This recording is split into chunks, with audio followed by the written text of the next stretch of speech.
ఒక్క రోజైనా ఒక్కసారైనా కమ్యూనిస్టుగా బతుకునేస్తమా? ఆ గొప్ప నీకు తెలుస్తుంది మిత్రమా.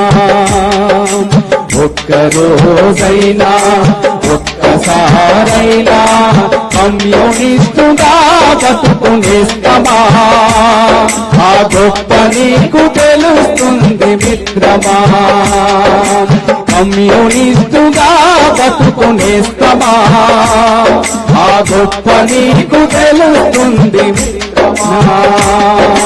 గాయపడ్డ పక్షులకు మందు పూసి మాంటడం, రాలిపడ్డ పూమొంకల సుమమాలగా కూర్చడం, అసహాయుల కన్నీళ్లను జాలితో తుడవడం, ఆకలి పేగుల ఎదుట అన్నం మెతుకవ్వడం,